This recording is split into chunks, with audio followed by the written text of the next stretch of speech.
Dans cette vidéo, on va voir précisément comment est-ce que vous pouvez augmenter le taux de réponse en fait à vos sollicitations sur LinkedIn dans le cadre d'une prospection, d'une démarche structurée de prospection. Alors, je vous replace un peu de contexte. On va voir dans cette vidéo donc euh, quel est l'enjeu et quelle est la problématique qu'on observe aujourd'hui sur la prospection sur LinkedIn, des obstacles principaux que l'on peut observer. Je vais vous donner un peu un retour d'expérience sur deux situations comparables, c'est-à-dire deux secteurs d'activité, enfin le même secteur d'activité, ok. Donc le même secteur d'activité, la même cible, ok, pour des produits semblables, mais avec des écarts de 1 à 4, voire de 1 à 6 en termes de taux de réponse, en termes de taux de retour. Et ça va vous permettre de bien visualiser en fait qu'est-ce qui fait cet écart-là, pourquoi est-ce qu'on a un écart pareil. Bien évidemment, on va pouvoir en expliquer une certaine partie avec peut-être des messages, mais surtout ce que je vais vous montrer dans cette vidéo, c'est là où se situe vraiment le cœur de la machine et où se situe le cœur de l'écart entre ces différents taux de réponse.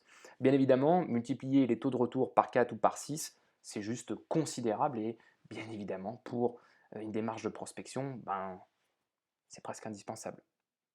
Donc ça, c'est ce qu'on va voir dans cette vidéo, un sacré sujet, il y a pas mal de matière, je vais vous montrer mon écran, je vais vous montrer des choses, je vais vous donner des exemples, je vais vous donner des bases de comparaison pour être capable d'intégrer un petit peu plus, ok, euh, si on veut prospecter sur LinkedIn, quels sont les indicateurs qu'on peut regarder qui vont nous montrer qu'on est dans la bonne voie et qu'est-ce qu'il faut mettre en place pour faire en sorte que, ben ouais, ok, ça marche bien.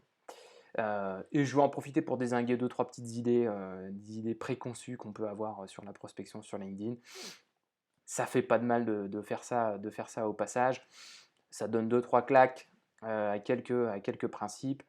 Et puis ça permet de secouer un petit peu la gélatine. Voilà, ça c'est l'idée, c'est ce qu'on va voir dans cette vidéo. Alors, rentrons tout de suite sur la problématique qu'on peut avoir en fait sur la prospection sur LinkedIn.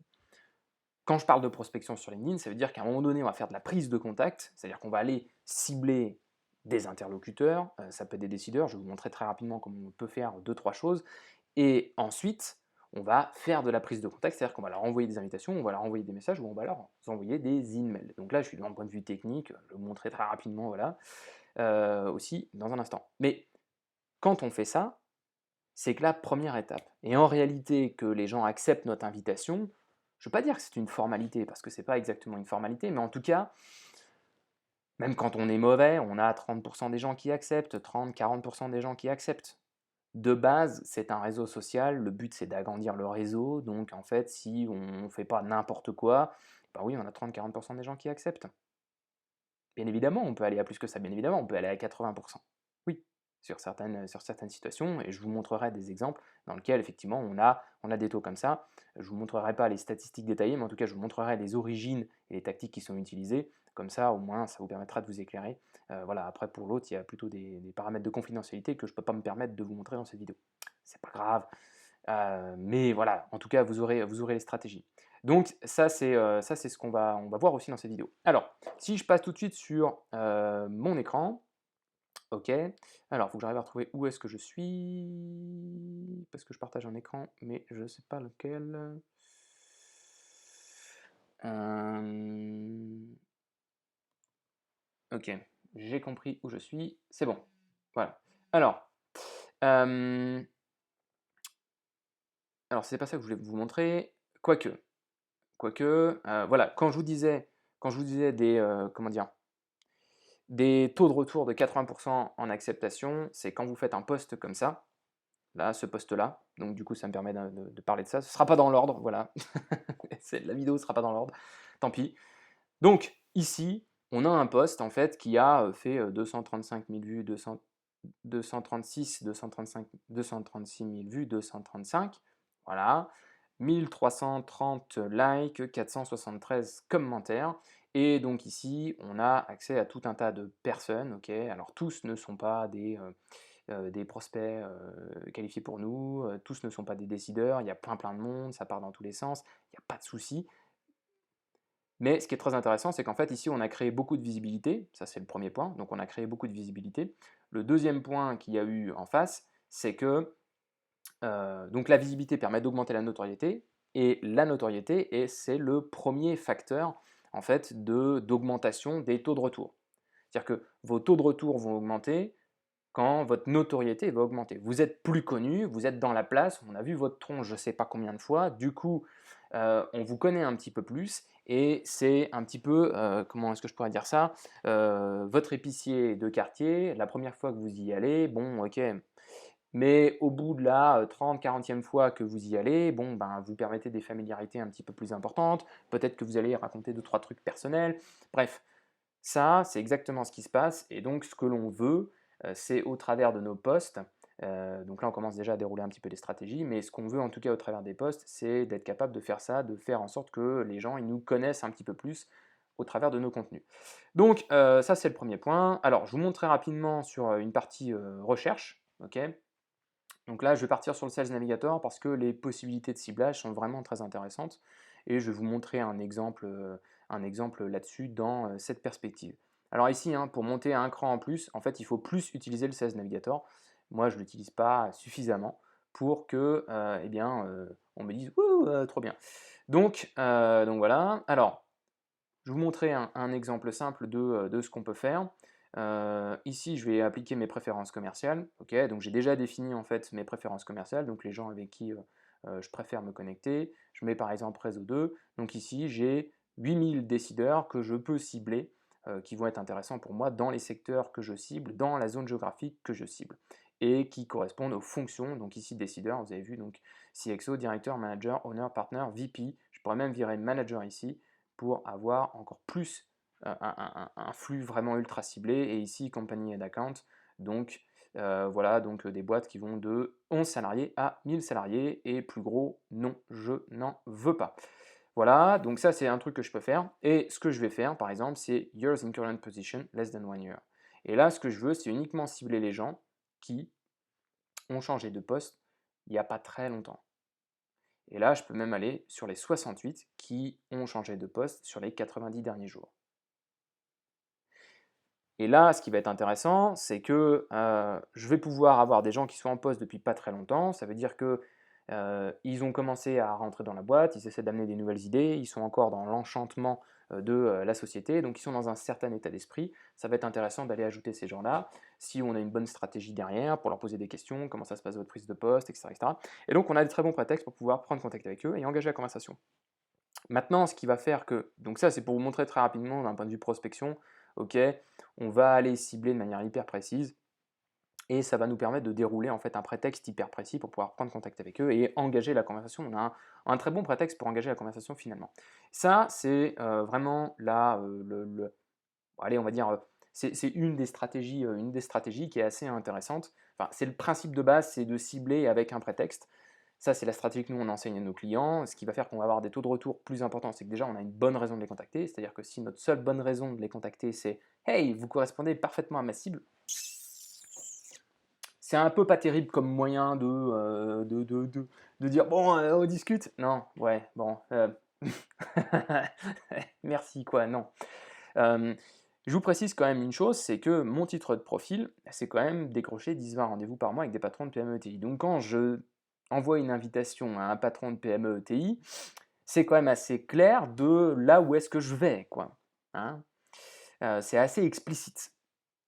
Donc ça veut dire que si j'arrive à avoir 60% de taux de réponse, 60% de personnes avec qui je discute, c'est-à-dire que donc dans l'exemple que je vous ai montré là sur le post, quand je vais relancer les personnes qui ont réagi à cette publication, bon déjà je vais leur faire suivre un contenu, il faut quand même bien comprendre que j'ai 80% d'acceptation et 75% de gens avec qui je discute. C'est pas mal quand même. Ça fait un petit peu de la discussion. Donc tout ça pour vous dire que quand on fait les choses de manière propre, qu'on apporte de la valeur, qu'on a une démarche bienveillante, ça veut dire que ben, on peut avoir un peu de friction, on peut échanger des idées, mais toujours de manière courtoise et constructive. Quand on fait ça, qu'on a cette partie publication, donc là, comme je vous ai montré, voilà, alors là, moi je suis dans un cas assez extrême. Si je reviens sur mon écran ici, si je reprends en fait les publications, je publie quasiment une fois à 2 fois tous les jours. Donc j'ai pas forcément beaucoup de vues. Ici, l'intérêt principal, hein, c'est pas tellement de faire des vues sur les posts, c'est sur les. Je vais vous faire le schéma comme ça, ok, pour que vous puissiez vraiment bien comprendre. Imaginez, on a sur la semaine, je prospecte, allez, on va dire 60 personnes, j'ajoute 60 nouvelles personnes tous les jours. Sur une semaine, donc ça fait 420 personnes. Ok, donc j'envoie une invitation à 420 personnes. Ces personnes vont, pour certaines, donc c'est là où vous allez être capable de le voir, vont pour certaines aller sur. Ah, alors, c'était pas ça que je voulais faire. Pardon, excusez-moi, je me suis mélangé les pinceaux. View profile, voilà. Ici, ces personnes-là vont en fait aller sur mon profil pour checker, ok, c'est qui ce mec? Wow, c'est qui ce gars? Elles vont sur mon profil. Le fait qu'elles aillent sur mon profil, en fait, ça va faire quelque chose d'intéressant. Ça va faire quoi? Ça va faire que, eh bien, ces personnes-là vont après avoir en suggestion mes publications. Parce qu'elles ont fait une action supplémentaire dans ma direction en disant, ok, je m'intéresse à ce gars-là. Donc l'algorithme va dire, bah, ok, le gars publie, donc bah, je vais lui afficher un truc. Et comme c'est récent, parce que genre c'est alors moi, je suis sur un rythme de publication élevé, mais pour cette raison-là, en fait. Il y a une vraie cohérence là-dessus. C'est-à-dire que je prospecte, la personne voit mon profil, ensuite je publie, du coup elle va voir plusieurs publications, elle va commencer à se dire, ok, ce gars-là, tiens, il parle de ça, il parle de ça, il parle de ça, il parle de ça, ok. Elle peut commencer à lire 2 3 contenus, et même si je fais 2000 vues, 3000 vues, ça va peut-être correspondre à, je sais pas, peut-être en réalité, entre peut-être 500 à 1000 personnes qui vont vraiment lire mon post, ok, peut-être un petit peu plus, j'en sais rien, ça dépend des postes. Eh bien, ce nombre de personnes qui va consulter mes posts vont avoir un début de relation avec moi, et donc après, quand moi je vais leur envoyer un message pour discuter, pour éventuellement avoir un appel téléphonique ou quelque chose comme ça, eh bien, elles me connaissent un petit peu plus, et donc qu'est-ce qui fait? Eh bien, elles répondent. Et l'exemple que je voulais vous dire, la base de comparaison que je voulais vous donner, donc dont je vous ai parlé en introduction dans le programme de cette vidéo, de comparaison avec un de mes confrères qui, lui, n'est pas sur la partie prospection, qui est plus sur la partie négociation, mais qui adresse aussi les directions commerciales, qui adresse aussi euh, les directions générales d'entreprise, exactement les mêmes secteurs que moi, exactement les mêmes tailles de boîte que moi, donc vraiment exactement la même cible. Et lui, dans son cas, il a 10% de personnes qui répondent, ok, il a 10% de personnes qui répondent par message. Ça, c'est pour vous donner un peu un ordre d'idée. Il n'y a que 10 ou 15% des gens qui répondent quand il envoie un message. Aujourd'hui, on est en train de faire une campagne et c'est à peu près ce qu'il a comme taux de retour. Moi, sur mes taux de retour, les gens avec qui je suis connecté, donc lui c'est sur des gens qui sont connectés, hein, donc les gens avec qui je suis connecté, si je fais une campagne, je suis plutôt à 70-75%. C'est pour vous donner un petit peu voilà, la différence, quoi. Ça veut dire que si on veut discuter avec 100 prospects, dans son cas, il faut qu'il engage la conversation avec 1000 personnes. Si moi je veux discuter avec 100 prospects, ça veut dire qu'il faut que j'engage la conversation avec 150 personnes. Ça veut dire que si j'engage la conversation avec 1000 personnes, je discute avec 600 prospects, 700 prospects, presque 800 prospects. La force de frappe n'a plus rien à voir quand vous avez ça. Donc, les publications, ne les voyez pas comme un moyen de vous générer du prospect à court terme. Ne les voyez pas comme un moyen de ok, je fais une publication. Parce que si je vous dis ça, c'est parce que souvent c'est l'erreur qu'on va faire. Ne les voyez pas comme un moyen de dire ok, je fais une publication, il y a des gens qui vont me contacter, qui vont me dire ok, je suis intéressé par ce que vous faites. Oui, ça va arriver, oui, il y en a comme ça. Mais le taux de retour derrière, là, ce qui va faire vraiment une grosse différence, c'est cette partie-là. Imaginez, vous engagez la conversation avec 450 personnes. Sur ça, il y en a, je vous disais, ça dépend, entre 60, dans mon cas, entre 60 et 80% qui acceptent l'invitation. Et ensuite, derrière, on a entre 50 à 80% des gens avec qui on discute. Alors, tous ne sont pas des prospects qualifiés, tous n'ont pas un besoin, tous n'ont pas envie de bouger maintenant. Mais quand même, mais quand même. De toute façon, les autres, c'est exactement pareil. Même si on a 10% des gens qui réagissent, tous ne sont pas des prospects, tous ne sont pas prêts à acheter. quand bien même ce seraient des décideurs dans le bon secteur d'activité, exactement avec la bonne taille de boîte, etc., etc., quand bien même, tous ne sont pas des gens qui veulent acheter.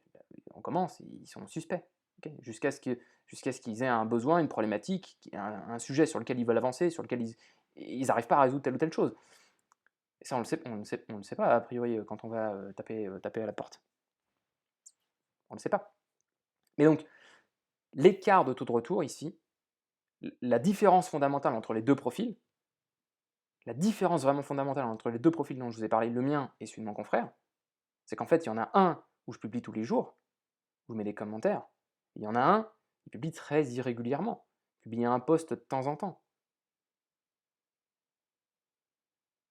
Et ça fait des écarts énormissimes. Parce que sur le long terme, tous les gens que vous avez ajoutés, tous les gens avec qui vous avez discuté, qui voient vos posts, qui voient vos posts, qui voient vos posts, au bout d'un mois, 2 mois, 3 mois, qui voient vos posts, qui voient vos posts, qui voient vos posts, tout le temps, tout le temps, tout le temps. Vous êtes super connu, vous êtes tout le temps à l'esprit. Ben ouais, mais je le connais ce gars-là, je le connais ce gars-là, je le connais ce gars-là. Ça fait 30 posts que je lis de lui. Peut-être que ces 30 posts, cette personne, elle va les avoir lus sur 6 mois, 8 mois, j'en sais rien. Et peut-être qu'à partir de 40 posts, boum, tac, elle prend contact avec nous.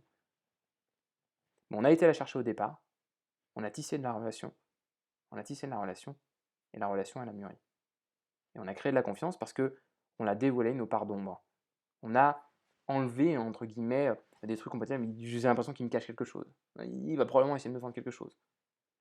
Non, on dit, ok, cette personne elle a l'air sympathique, ça va, il y a des trucs, je suis d'accord avec lui, des trucs, je suis pas d'accord avec lui, mais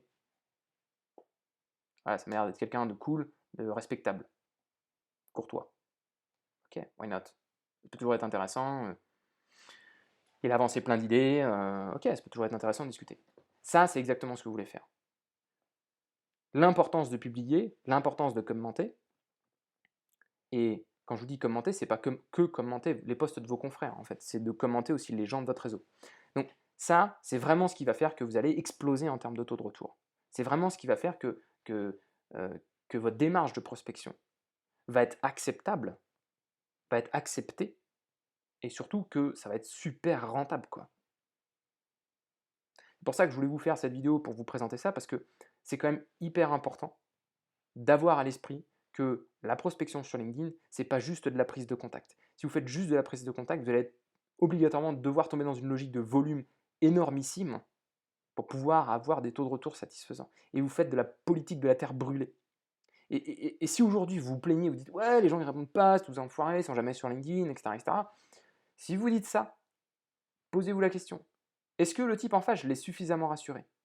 Posez-vous la question. Est-ce que si moi, j'étais un prospect, je tombais sur mon profil, que le gars il m'envoyait un message comme ça, est-ce que je répondrais? Je vois souvent cette espèce de contradiction qu'il peut y avoir, parfois même d'ailleurs chez des décideurs qui disent oui, il faut que nos commerciaux prospectent sur LinkedIn. Oh, j'arrête pas de recevoir des sollicitations, j'en ai marre, je réponds jamais, de toute façon ça sert à rien. Ou alors la personne dit oui, du coup j'ai démarché les gens comme ça. Mais moi je réponds pas à ce type de message. Pardon, faut être cohérent. Si vous ajoutez des contacts, vous pitchez comme un imbécile votre produit ou service tout de suite après l'acceptation de votre invitation, et que vous, quand on vous fait ça, vous répondez pas et vous plaignez que vous recevez des pitchs, mais à un moment, faut arrêter les conneries, quoi. Faut être cohérent du début à la fin. Soit vous pitchez et vous acceptez qu'on pitch, soit si vous n'aimez pas qu'on pitch, ben pitchez pas, quoi. C'est tout. Faites des posts, rassurez, et ensuite, engagez la conversation. Voilà, c'est ce que je voulais dire dans cette vidéo. Allez, ciao.